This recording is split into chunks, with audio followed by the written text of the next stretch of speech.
All right, welcome to the SnydeReport podcast. I am Gary Snyder. With me tonight is my better half, Pepper. Hi. Hello, And hello. also our guest tonight. And before we get to our guest, I do want to tell everyone that this podcast is being sponsored by Robin Winston, great supporter of the podcast, great supporter of the newsletter.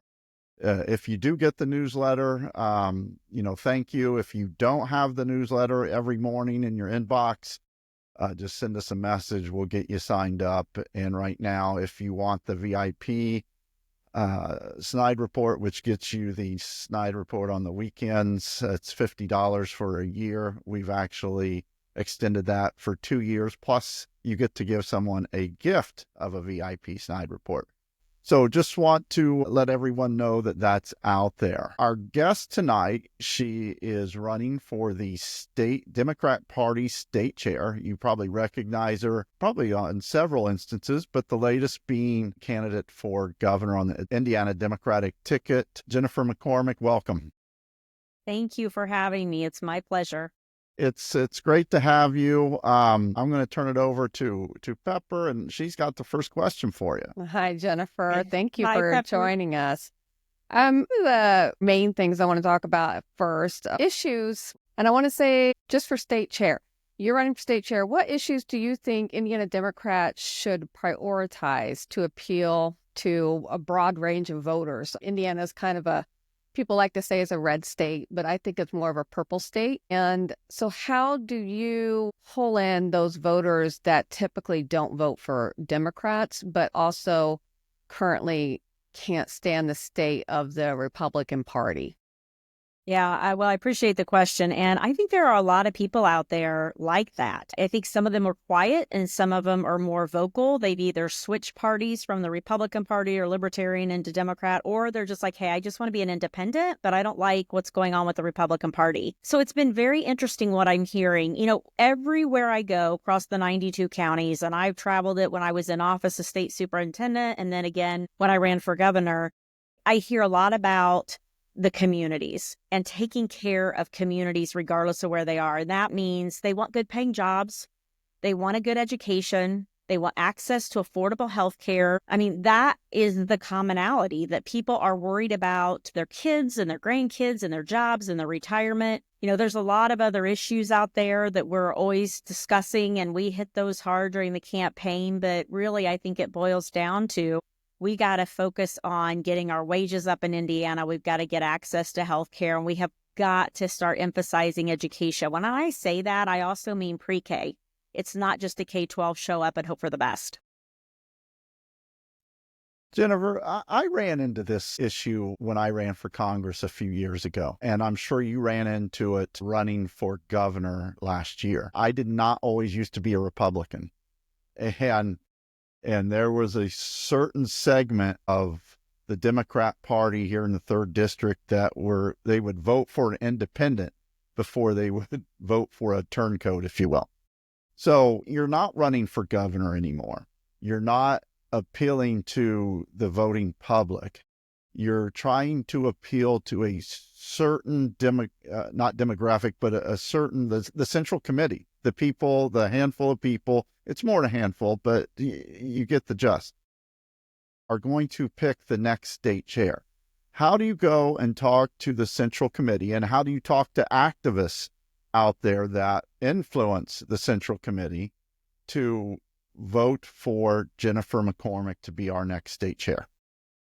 It's a great question. And, I learned a lot when I ran for office both times. I also have learned a lot through this process. And it goes back to, I was familiar with the State Central Committee. I was familiar with how the congressional districts are set up and the county level and precinct and all that. It has been eye-opening, where this is me being, again, new to some of this. I really thought there'd be more of a voice of the local level into the congressional district opinions, into, their voting. And what I'm learning is it's not always the case. And there are even some caucuses that are represented that it could be they get the opinion of their caucus or they don't for that vote. And so that has been a fascinating process to begin with. I'm just a firm believer that, too extreme in Indiana. And I know there are a lot of progressive people, and some of the ideas I have are also a little progressive. But if we want to take the party to the far left, which I know there are people out there saying that's what we have to do, we are going to lose. And people will say, well, we haven't really gained them.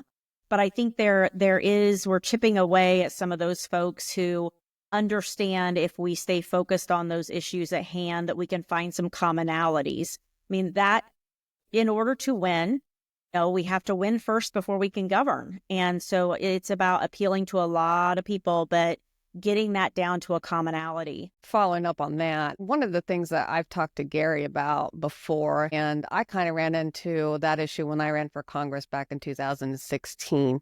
As a libertarian, some of my views were pretty extreme for mainstream Indiana. I did not focus on the fact that I thought that you should legalize all drugs. That wasn't something that you just throw out there and expect to get people in Indiana to vote for you. A lot of times, and I've mentioned this to Gary, is when you see Democrats run in Indiana, they act like they're running in New York City or San Francisco. And that's a huge turnoff to such a huge amount of voters in Indiana because they can't relate to that.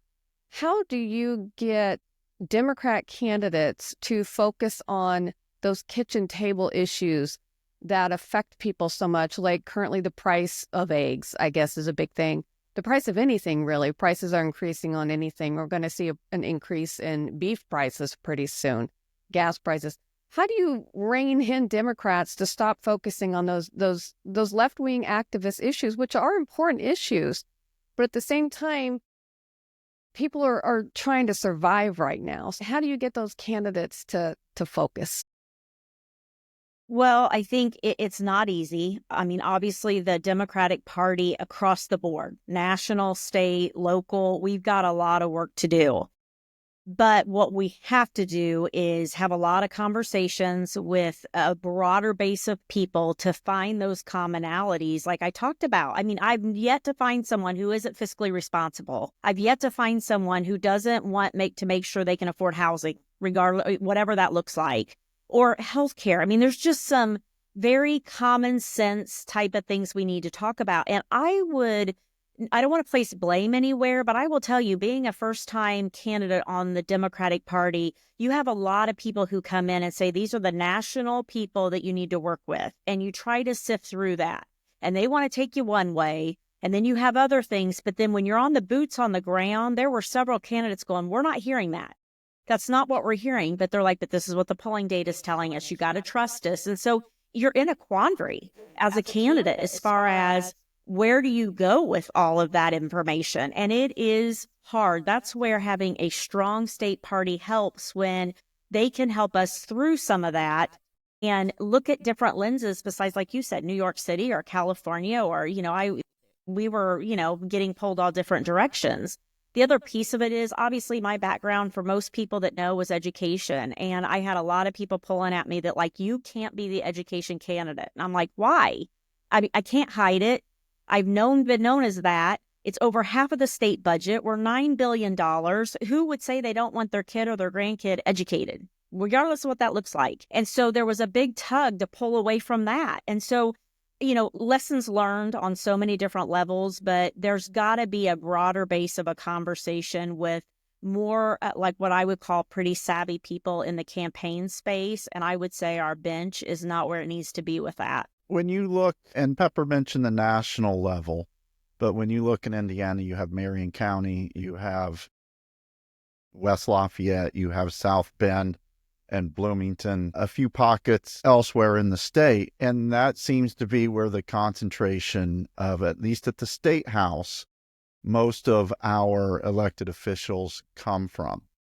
Up here in rural Indiana, where you're from, where I'm from, where we live, how do you, as the next state chair, How do you recruit candidates from our area to run and to win? Well, first of all, there are a lot of people that have run in the past and they were really good candidates, but they get discouraged or just kind of discarded. And I'm very concerned about a lot of those folks who had good experience and they have some belief in what we're trying to do, but feel like there is no room for them right now in the party for whatever reason. And I think that needs to be addressed. The other piece of it is you have pockets within the party. You've got some people saying there is just no way we can focus on the entire state, which I understand limited resources, but I also understand shared resources and how we can be more efficient and more effective with that. I've lived it for two different campaigns, and there is a big difference, and we have a lot of areas we can improve upon. But I'm a big one, and we got to fill the ballots, and not just with someone who's breathing, but with good candidates. And when we have those good candidates, we've got to offer them some support. And that support may look different, but we've got to do that. How does that support work? Is it getting rural candidates money? Because, the saying is that money is the mother's milk of politics. And when you're out here in rural Indiana trying to run a campaign, and you have no money, when you're struggling to spend $50 to get, a handful more flyers. So as a next state chair, is that one of your priorities, is trying to get money to a lot of candidates? Well, the money piece of this is huge. And I've heard people dismiss it. And I'm like, look, you can have the best strategic plan. You can have the best idea for shared resources. If you don't have money, you're not in the game. And sadly is the reality of it. So beyond, we have a lot of people running for chair and a lot of people have great ideas. It comes down to who can get the money in order to implement.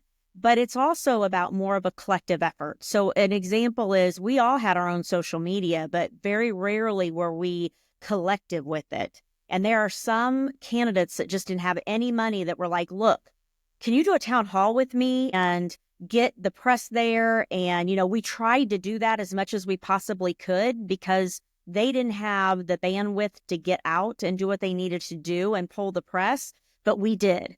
And so trying to better collectively organize that. But I will tell you, that was a huge lift when that is not coming from a centralized location. I mean, it was massive. There's a lot of news out there right now about the SAVE Act and how it can make things more difficult. It's already difficult for minorities and women to vote.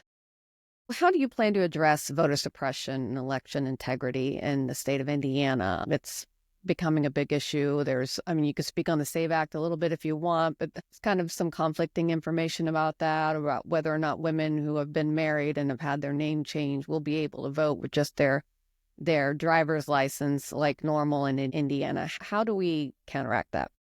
And then it gets into the conversation about passports. And let's be honest about that. How many people in general have passports? Right. So then it gets into, you're really narrowing the field of voters, but it is voter suppression. Let's call it what it is. And nobody questions that.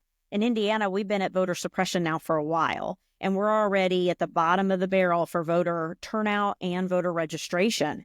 And so we don't only have one problem of just getting people to turn out, we have also the registration issue. So much of that has to be empowering at the grassroots level, but that has to be, again, there's got to be more coordination with it. But when we have areas of the state that we have to rely on to vote and they're not turning out, like Marion County at the last election, it hurts all of us. When Lake County's going, we're not real sure where they're at, it hurts all of us. And so there's got to be a statewide aggressive effort to make sure we have good data to find those people, but also educate those people. And it's not just you wait until the election to get aggressive, get out the vote, which I would say ours is not aggressive. It's got to be a year-round effort in order to do what we need to do with voting. And we've got a long way to go with the voting issues. As you talk to members of the Central Committee, to activists that will help, form their opinions, as the next Indiana Democratic Party state chair, what are your top priorities? Yeah. So, knowing that that's it's very fluid right now of who's going to be on that state Central Committee and who's going to make up those votes. But we're trying to do as much homework as we can. And that's been very interesting. But my top priorities are, it has to come down to getting the money. I mean, my goal is to do this. And people are like, why are you even doing this? I'm like, because I want to win. And it's not about me wanting to win. I want the Democrats to win. It's like, we have got to move the needle. And so it's really about having the financials that we're going to need in order to be successful. But we also need that grassroots to be good and strong. That doesn't mean we shun certain people out of the party and we're divisive. That means collectively bringing people together, but also offering a space for a lot of different voices.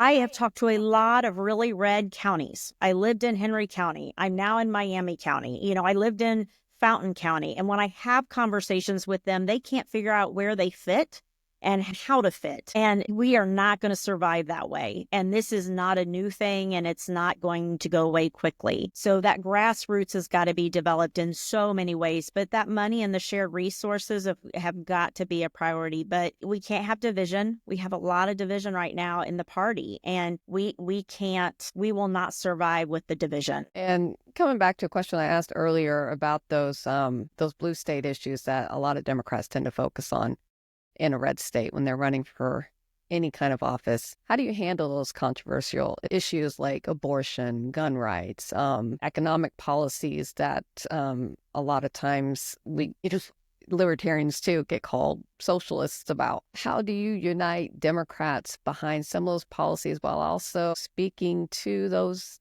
moderate Republicans or those Republicans that are upset with the state of things?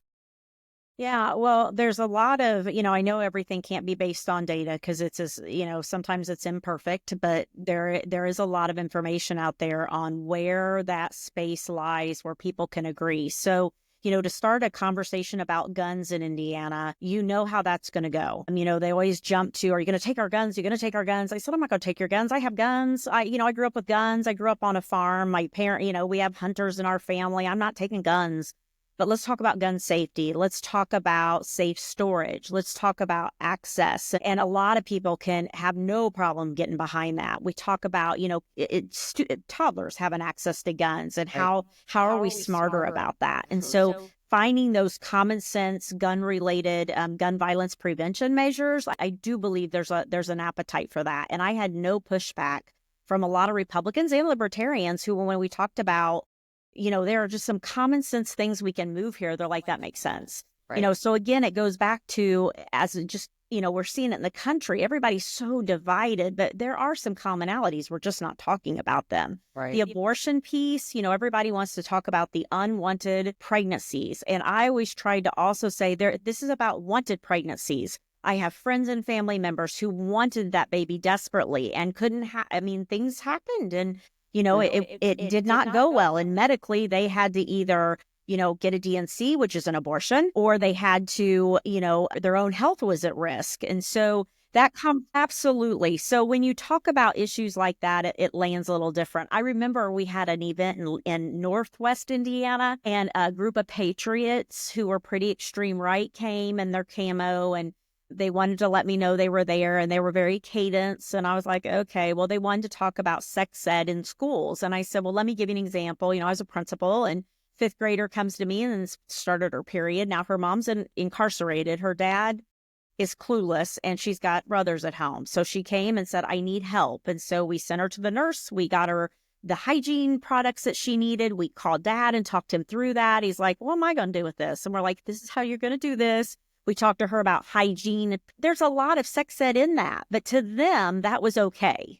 Right. So I think it's just having more and more conversations and just sitting down face to face with people. And when I did it, I traveled the state. I was in coffee shops and people's homes, and I didn't shy away from Republicans. They said, will you come and talk to our group? I sat right down there and talked to them, and we didn't always agree.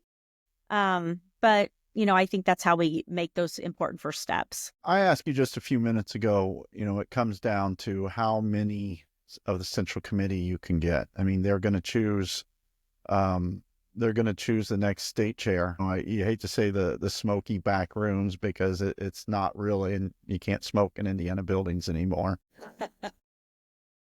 But, where are you at number-wise right now? So we are still in that phase of, working the phones and trying to see where people are going to land on that state central committee. There's a lot of unknowns in CD1 and CD shoring up, 3 shoring up, 6, 5, who knows where 7's going to fall, so it's just a matter of, it's hard when people say they're counting votes, they're banking on votes of people that they think's going to get in. And there's just a lot of moving pieces to that right now. But I'm also realistic. When I look at all the other candidates, Senator Talion, who I respect a great deal, she's in Northwest Indiana. I see Destiny, who's, is ran for office a lot. She's also been involved in the state central committee. And so she's got that kind of that longevity that I don't have. And there's nothing I can do about that. I mean, it's reality.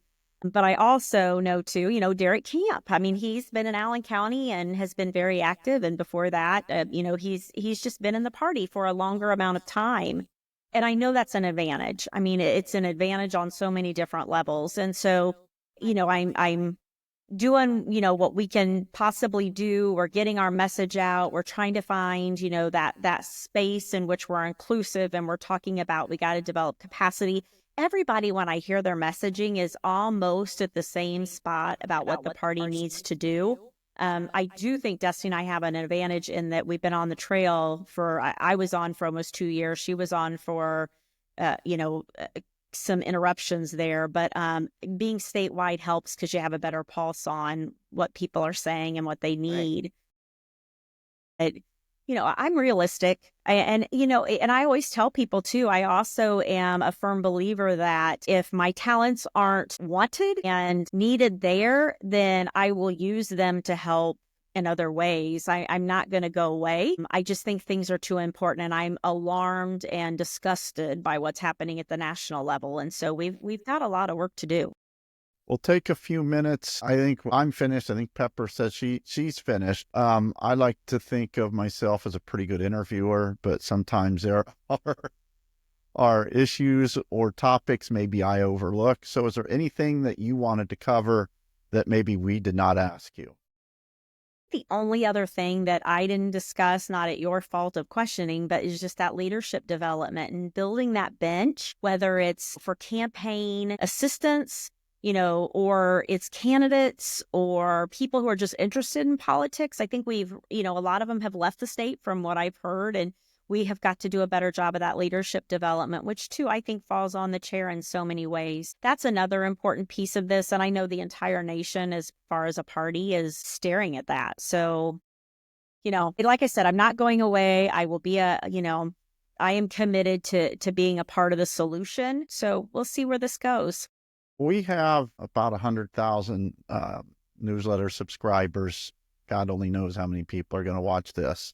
So take a minute or so and make your best pitch on why you should be Indiana's next Democratic Party state chair. Yeah, so I think it's important that the next person makes sure they bring in a bold and engaged approach, and making sure that they are proven that they can get the money and develop the strategic plan that is going to be necessary. It's got to be a uniter, and I proved that during my campaign. I've also proved it after my campaign. But it's also got to be someone who is well-versed across the state and who is balanced. What we we can be bold and be balanced, and I think that is incredibly important. So, I just encourage people to do their homework, and I'm all about people can say what they want to say, but I do think looking back at the actions when I was a state superintendent, and took on the Republican Party, and that wasn't fun and it wasn't easy. And then obviously ran for governor, and with a lot of people who are probably watching and listening, had a lot of help. And it showed that we can have hope if all the pieces fall into place. And so my plan is just do it so we can win. And, I'm not going to do it alone, but I hope people give it a consideration. Jennifer McCormick, thank you for joining us on the SnydeReport podcast. Good luck to you, and hopefully we'll talk again soon. Absolutely. Thank you. Thanks, Pepper. All right. What do you think, Pepper? I think she's a great candidate. It's exciting to get to talk to her, and hopefully we'll get to talk to some more of them. I know we're talking to someone else. Is it next week? Tomorrow. Karen Talion will be here, state senator. She likes to run on the fact that she is literally the only person running for state chair that has been elected as a Democrat. That's probably pretty hard to find in Indiana. And when you hear Jennifer talk, you hear her talk about, that she used to be a Republican. She was an elected statewide Republican. I ask her about it. I've encountered resistance from Democrats for whatever reason. I'm sure she has. I think that's going to be an issue for her. Yeah, definitely. I mean, when you ran as a Democrat, there was an actual group of people, I think mostly just on Twitter, who had formed to basically try to convince Democrats to vote for the third party candidate because you used to be a Republican, which made absolutely no sense to me. But I think the Democrat Party has a problem shooting themselves in the foot with that issue. And I think you really have to be a big tent party, especially now with people on the right who are so upset with how things are going in their own party, looking for someone to vote for. And if they're being told, we don't want you because you're a Republican, that turns off a lot of voters where they're just like, fine, I'm just going to vote for anyone. And I'm sure this was not a shot at Destiny Wells from her. No. But I laughed when she said, Destiny's run a lot. Well, I think a lot of Democrats in Indiana run a lot, and they tend to focus on those activist issues that you see that work so well in San Francisco and New York City and East and West Coast that you don't normally see work well here. And I think it's crazy that you hear a lot of people, well, we have to get this message out. Well, you can get that message out all you want, but until you get people to vote for you, that message goes no further than just being a message. I think it's more local than East Coast, West Coast, liberal states, blue states. Yeah. When you have elected officials, and the only elected officials, mostly, and I shouldn't say all, but they come from places like Marion County or Bloomington or South Bend or Lake County, and what works in those counties don't necessarily work in Huntington or Kokomo or Gas City or Ellettsville. You can go down the line anywhere in rural Indiana. What may work in Bloomington is not going to work in Huntington. And I think a lot of times Democrats in those areas maybe either aren't aware of that or lose sight of it. Definitely. Farmers in general are, they have an issue, struggle to relate to things that go on in big cities, and they want to hear about policies that are going to affect, crops, agriculture, things of that nature that affect most people, whether or not someone is paying tariffs on food to get that food to our table and I know American farmers aren't paying that. Okay, whatever, they are. And then they're passing that, food sellers are passing that cost on to us. And it's just, those are the issues that are important. That's what people want to hear about. They want to hear about why they can't afford a very minimum amount of food, when as they used to be able to come home with a whole cartload of food for the same amount they're paying for, this much food. It's crazy. I just came home yesterday. Yeah. Complaining, how come I spend $50 friggin' every time I go to the store? Every time. Yep.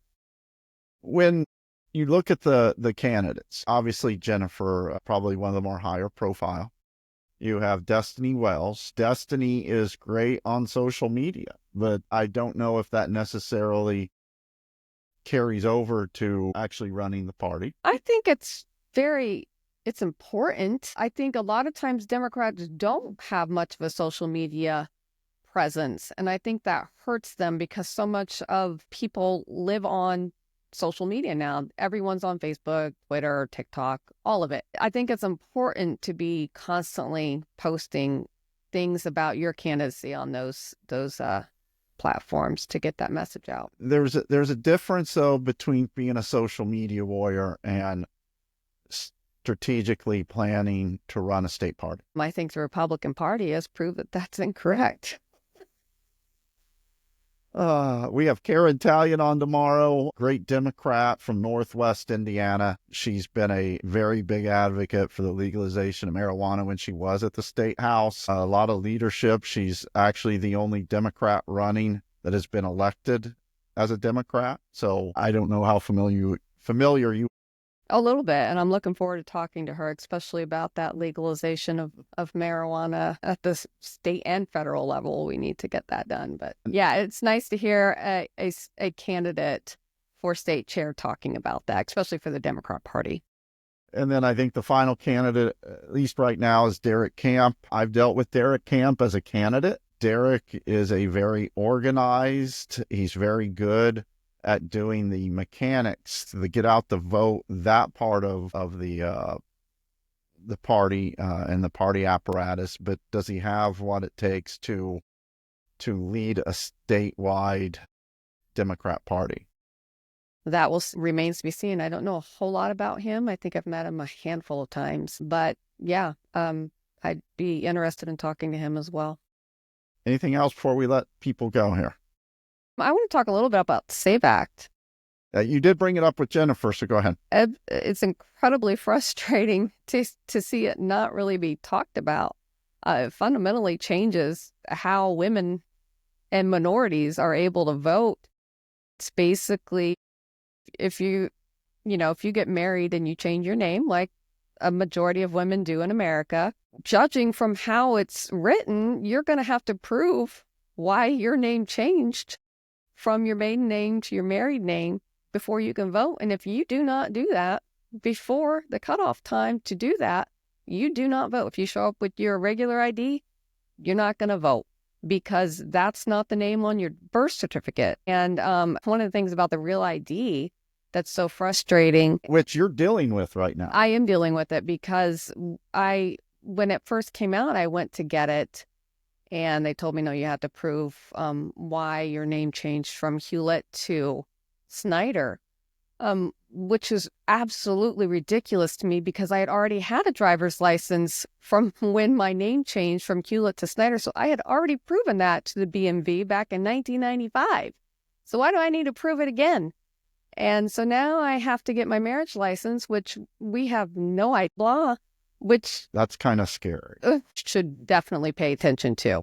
Well, it's supposed to be that way. It's supposed to make voting more difficult for women. That's why it's there. It's no accident. Nothing in politics happens by coincidence.